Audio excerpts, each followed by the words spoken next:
29, Doc.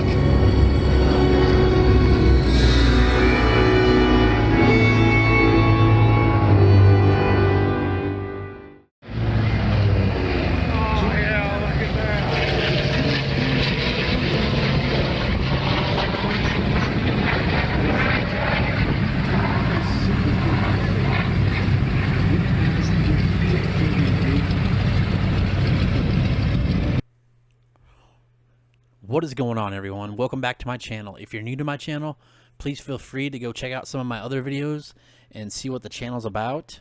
If you don't want to, let me give you a little rundown on what I do.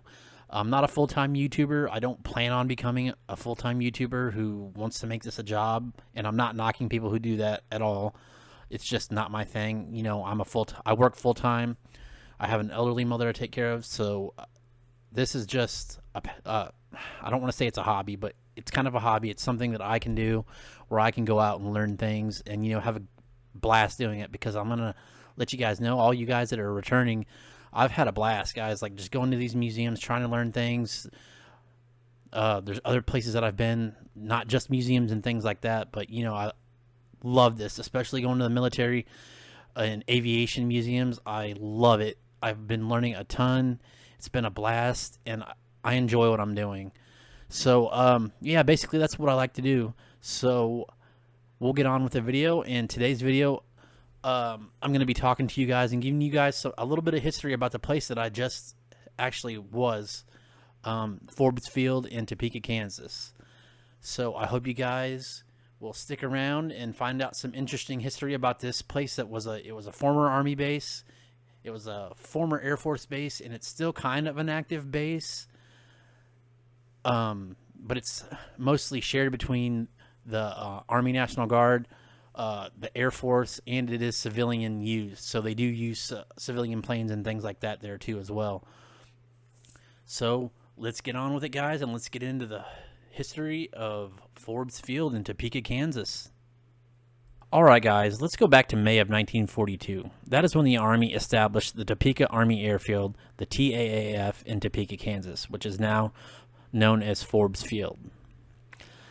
Now, guys, you got to remember, let's scroll back 5 months ahead of this and to December 7th, 1941. This is a date a lot of us should know, especially if you're a history buff or paid attention in class in history in grade school and high school. But this is when, of course, the Japanese bombed Pearl Harbor, and the next day FDR declared full war on the Japanese.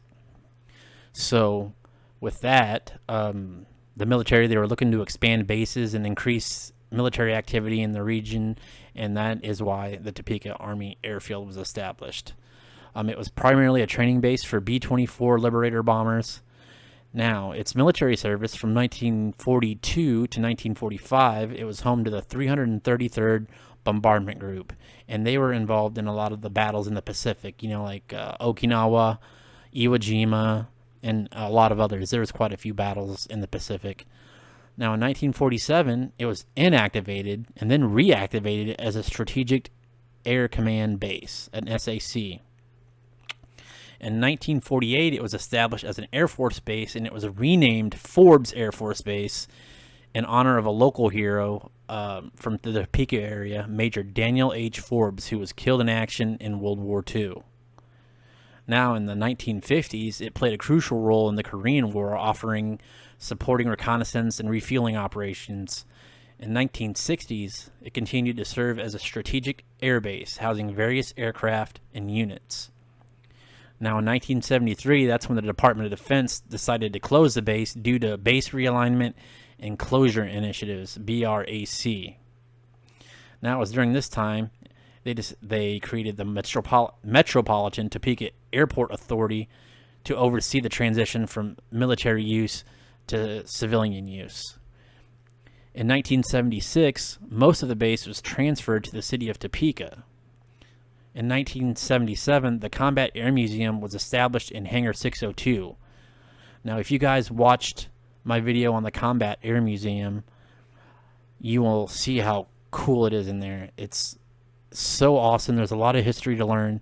If you guys are in the Topeka area, you love military history, you love aviation history, I highly suggest this museum. It was such a cool time. I enjoyed myself. The people there are amazing. They're so friendly. There's tons to see. And actually, they now have 2 hangars. They have the hangar, which 602, I believe, is where all the restored planes are at, where all the, the information, the artifacts, things like that, the engines, some cool planes. That's where they're at. Now, you can go outside, and when you walk outside, you'll see the runway. It's huge. It's massive, the whole airport.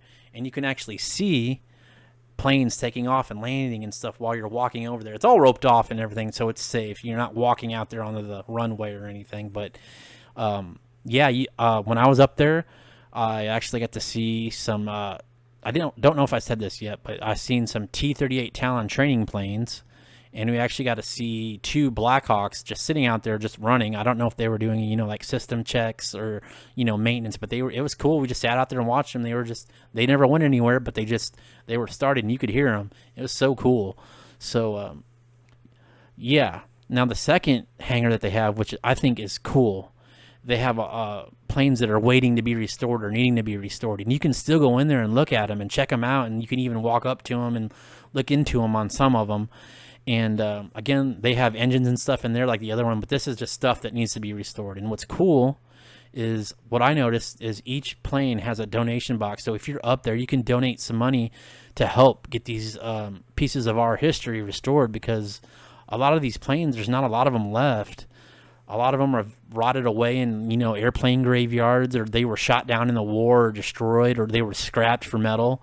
So I think that's really cool that people can go up there and donate and help out to help see these planes get restored, because again, a lot of them, they're gone. Once they're gone, they're gone. I mean, you could probably remake them, but it's just not the same. It's not the planes that were actually used in combat.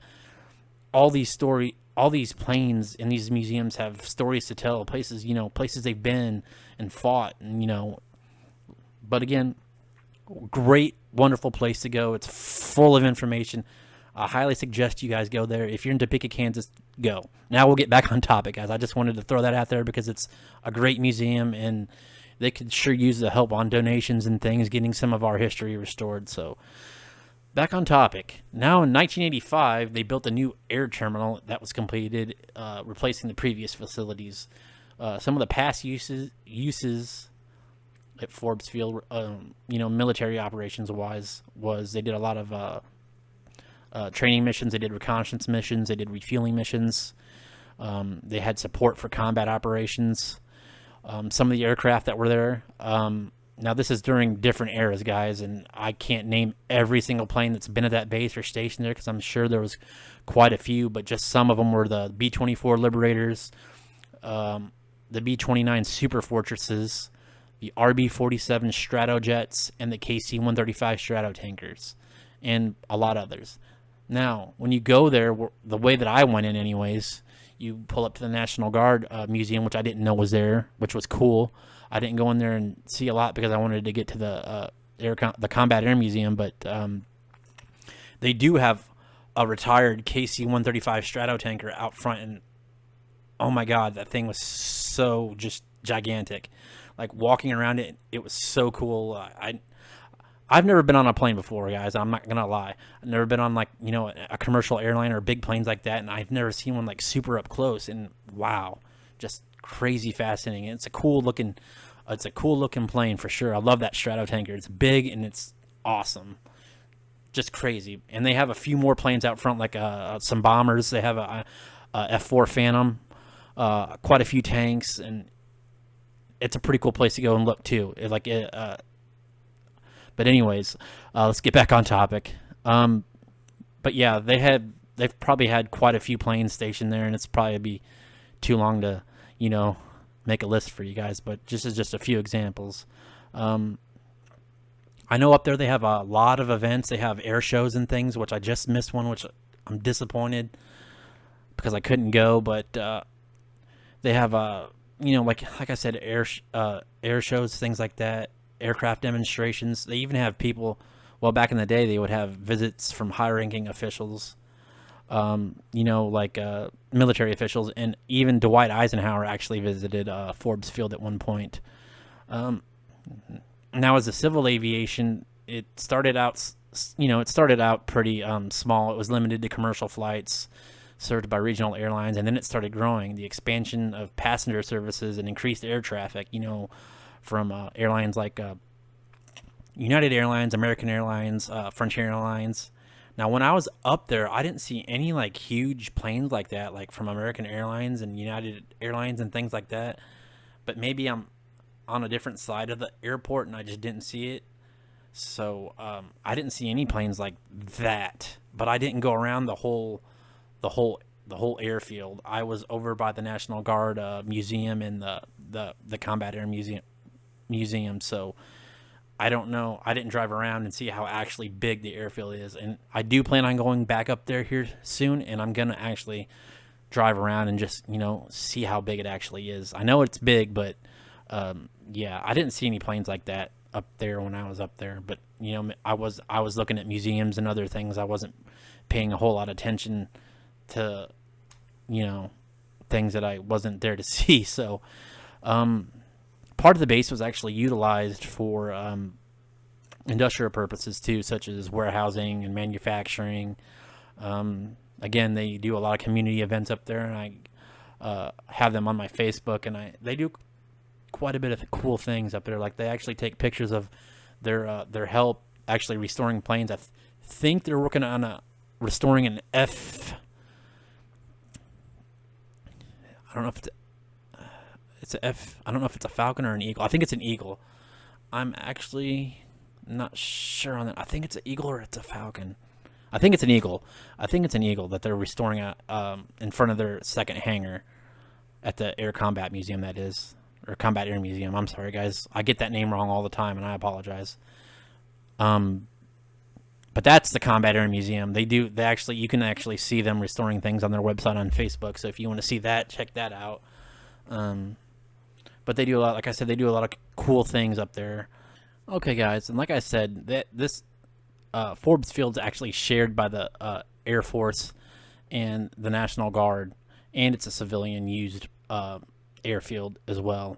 Now, if there's anybody out there that can actually tell me this, I'm wanting to know, because I've got a little bit of flack for it, because I didn't know. I'm not military. I love military history and I love going and learning, but I don't know. It doesn't seem like it's an active military base. Is it an active military base? I'm actually just wondering, because since I've been there, like, it's been in my head, like, I didn't see any, like, guard stations, like, on some of the bases, like, on some Army bases that you see, like, Fort Riley, like, they have the check-in stations to where you can't go on unless you, give them proper ID and proper clearance to be there. I didn't see anything like that. So is it still an active military base, or is it just like I'm just trying to figure out if it's still active, if it's still considered a military base, because I think it would be, because since the 190th Fueling Division unit is there, that's where they're stationed. So that's still technically active. So I'm just trying to figure this out, if it's actually active. I'm sure there's going to be somebody out there that's going to be mean about it, but if you can just be cool about it and just let me know if it's still technically an active military base. I would think it would be, since the 190th is still there. But yeah, I would really like to know if anybody in that area or anybody that served there, or knows it. I'd like to know. I'm really, really, really interested in knowing if it's still active, because I've been thinking about that a lot. So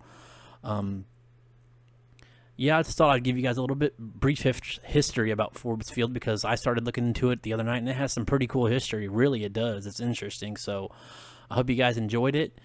If you guys are up in that area, please go by that place. It's so cool. There's so much cool stuff you can see. There's museums, some awesome tanks, some airplanes. There's just so much cool stuff up there. And go to the Combat Air Museum and throw a couple of dollars in a plane that you want to help see, get restored. I just love that idea that they're trying to actually get donations and things, and I'm trying to help them out a little bit, because I think that's cool, and I'd like to see some of those planes restored and saved. So hope you guys enjoyed this video. I hope you learned a little bit. I learned a lot, but I hope you guys have a good day, and I'm gonna get out of here, and we'll see you next time.